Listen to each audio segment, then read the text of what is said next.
Hello అండి. ఈ మధ్యన మనందరికీ వైరల్ ఫీవర్స్ అయితే చాలా ఎక్కువైపోయాయి కదండీ. తగ్గినా కూడా నోటికి ఏమి తినాలనిపించట్లేదు కదా. అలాంటప్పుడు ఇలాగా చక్కగా పుల్లగా, తీయగా, కారంగా పులుసు చేసుకోండి. నోటికి చాలా బాగుంటుంది. ఒక పావు కేజీ పెసల్ని ఓవర్ నైట్ నానబెట్టుకొని మిక్సీ జార్లో వేసుకొని తగినంత ఉప్పు, వంట సోడా వేసుకొని గ్రైండ్ చేసుకున్న తర్వాత డీప్ ఫ్రైకి సరిపడా ఆయిల్ పెట్టుకొని చిన్న చిన్న పునుగుల్లా వేసేసుకోండి. ఒక 8 స్పూన్లు ఆయిల్ వేసుకొని దంచుకున్న వెల్లుల్లి రెక్కలు, ఆవాలు, జీలకర్ర, మినపప్పు, శనగపప్పు, ఎండుమిరపకాయలు, కరివేపాకు వేసుకొని దీని అంతటిని బాగా ఫ్రై అయిన తర్వాత కొంచెం అంత ఇంగువ కూడా వేసుకొని ఫ్రై చేసుకోండి. ఒక పెద్ద ఉల్లిపాయ, టమాటా, 6 పచ్చిమిరపకాయలు కట్ చేసేసుకొని వేసుకోండి. అది వేగడం కోసం అని చెప్పేసి కొంచెం అంత తగినంత ఉప్పు, కొంచెం అంత పసుపు, 1 స్పూన్ జీలకర్ర పొడి కూడా వేసుకొని దీని అంతటిని బాగా కలుపుకోండి.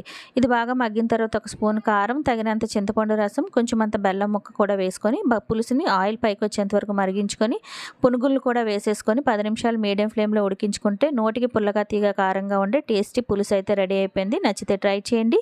ఈ ఛానల్ని సబ్స్క్రైబ్ చేయండి. Thank you for watching.